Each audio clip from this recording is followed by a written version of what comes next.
Olá, está no ar o Pauta Especial. No programa de hoje vamos mostrar que o número de casos de diabetes está crescendo no mundo inteiro, principalmente por causa do envelhecimento da população e dos maus hábitos de saúde. Aqui no estúdio vamos falar sobre o edital para intervenções artísticas e culturais que a UFAO abriu. Vamos saber quem pode e como participar. Também vamos falar da campanha do desarmamento em Alagoas, que já recebeu centenas de armas e munição. Uma ação importante para auxiliar no combate à violência no nosso estado.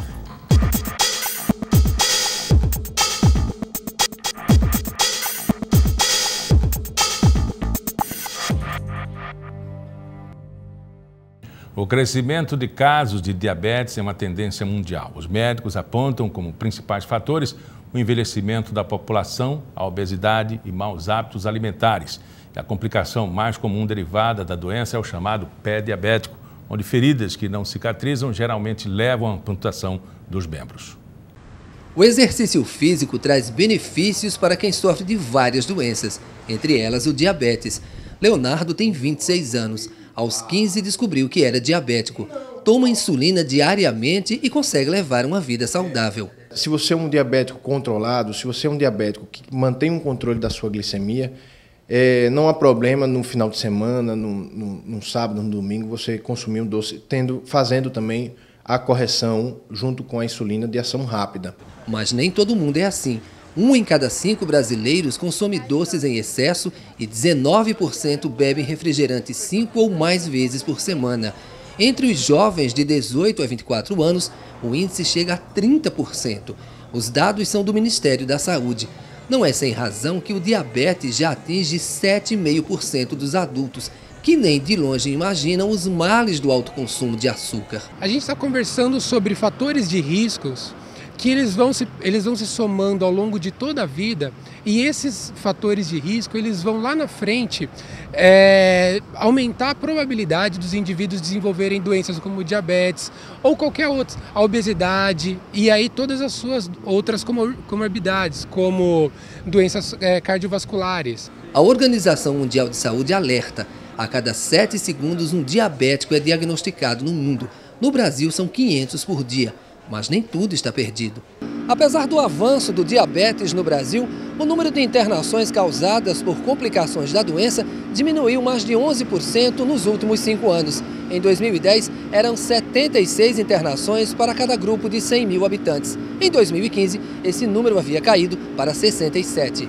Mas não dá para comemorar, não. A enfermidade mais frequente da doença é o chamado pé diabético.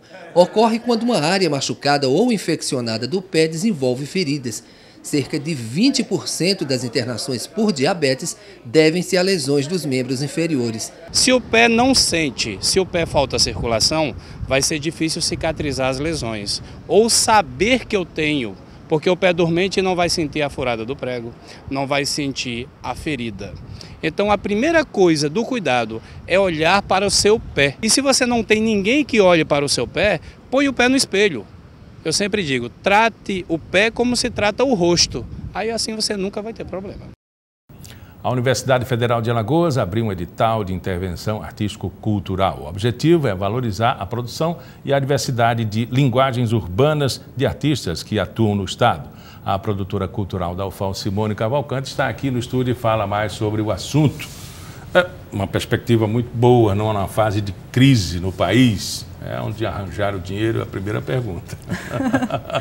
Na verdade, ele é um edital que ele não contempla remuneração, né, dos artistas. Ele é um edital que a universidade vai disponibilizar todo o material para o artista e ele vai levar o dom dele, né, a criação dele para lá. Então, a ideia é que os artistas possam escrever suas propostas e pode ser artista tanto que faça parte do quadro da universidade, né, ou servidor ou aluno, ou também artista de fora, né, da comunidade de uma forma geral. Diversas artes? Diversas artes, principalmente as linguagens urbanas, que a gente chama urbanas, né, grafitagem, estêncil, arte mural, que são geralmente linguagens que não estão em espaços tradicionais, né? Como a pinacoteca que a gente tem lá dentro do espaço, né? Então, para contemplar esse tipo de linguagem mais Performances teatrais, exibição de vídeos? Não, ele é de intervenção mais voltado para essa coisa da arte visual mesmo, para deixar a pintura lá fixa no espaço, né? Alagoas tem potencial para isso? Tem sim, muito. Basta você sair pelas ruas da cidade para você ver os trabalhos muito bonitos, né, de grafitagem, que as pessoas têm feito, algumas colagens também interessantes. Aproveitando, qual a diferença de grafitagem para inscrição indevida? Que seriam as pichações, Pichações. né? Porque a grafitagem ela tem uma proposta mais artística mesmo, né? Geralmente as pichações, elas denigrem alguém, né? Elas são meio ofensivas, né? Então, são vistas, não são categorizadas como arte, né? E a grafitagem, sim, que aí são intervenções que, às vezes, também são coisas que estão protestando e tudo, mas de uma maneira mais bem elaborada, né? Há arte, uma evolução, né? Do grafiteiro, né? Até chegar a isso aí, como artista, ele passou por diversas fases, inclusive a pichação, né? Alguns sim, né? Assim, não necessariamente passa pela pichação, né? Alguns podem passar, mas não é uma regra geral passar pela pichação. Trocando em miúdos, vamos imaginar que grafiteiros se apresentem, aí eles, escadas, papéis, tintas, eles terão a vontade, ou ele terá que discernir ou apontar num documento o que ele vai precisar necessariamente. O edital ele sinalizou já que tipo de material pode ser ofertado. E aí a quantidade, aí cada artista vai sinalizar no seu projeto, porque quando ele vai se inscrever, ele tem que apresentar um projeto artístico, né? Com croquis, com um resumo descritivo. Então, nesse resumo descritivo, ele vai dizer quantas latas de tinta vai precisar, de spray, né? Ele vai, de pincéis, então ele vai quantificar. Simone, tem toda uma legislação com relação a essa atividade artística, né? Que ela faz uma intervenção urbana, um elemento na cidade. Algumas paredes não podem ser pintadas, enfim. Isso antecede ao edital, essa escolha dos espaços? No caso, o edital está bem... terminar complicando, né? Isso, está bem aberto na questão da escolha da área dentro do espaço cultural. As únicas restrições é uma parte da fachada, que é tombada, porque ali é um prédio que é um exemplar... A intervenção vai acontecer no espaço? No espaço. Já tem nas paredes, a pessoa vai escolher. Então, vamos supor, eu escolho uma parede do corredor interno.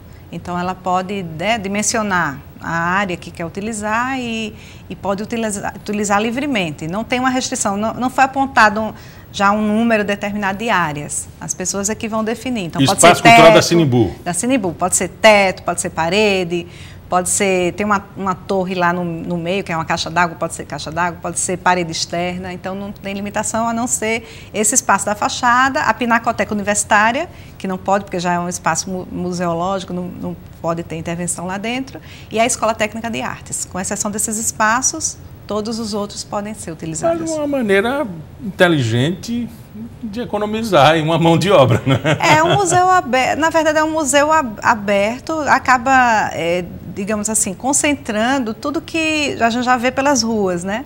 Que os artistas se manifestam livremente pelas ruas, é uma forma de concentrar num único espaço que seria uma espécie de museu aberto para essas linguagens urbanas, né? E tem também no edital assim, um tempo de permanência da obra, porque o artista é ciumento, né? Eu não vou fazer que entra outra reitora aí, entra outra ideia e pinta tudo de branco. Tem um espaço previsto em torno de 12 meses, mas não é assim uma coisa engessada, né? Se achar que pode passar mais tempo, passará, mas um mínimo de 12 meses ficará a obra lá. Agora, o que a universidade não vai se responsabilizar é caso haja alguma intervenção assim, externa de algum pichador que vai danificar a obra, porque aí isso realmente não tem controle, né? Não existe segurança suficiente para dar conta desse tipo de intervenção, né? Já recebeu propostas à universidade? Foi aberto esta semana, né, o edital. Aí vai até o dia 22 de maio. E a gente espera que tenha muita inscrição, né? Tanto do público interno da universidade como externo. E pode participar um indivíduo só ou um coletivo. Pode participar. Eu vi uma intervenção em Arapiraca que eu achei belíssima, esqueci o nome do artista, memória já de um senhor, né? que a gente vai deixar passar o nome, mas eu achei muito interessante. Ele desenhou um buraco na rua e as pessoas imaginavam que era um buraco mesmo, mas não era, era um desenho. Então, chegamos a essa qualidade, né?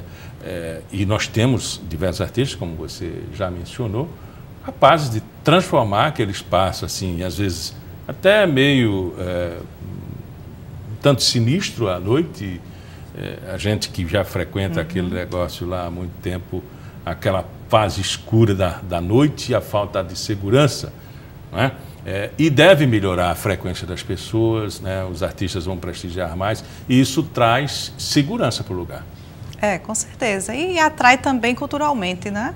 O espaço que já é um espaço de múltiplas linguagens, dinâmico, né? E você vai atrair mais ainda para uma linguagem diferente, né? Que seriam essas linguagens urbanas. A propósito, os artistas têm reclamado que o auditório não funciona faz tempo e a sala preta é muito pequena, né?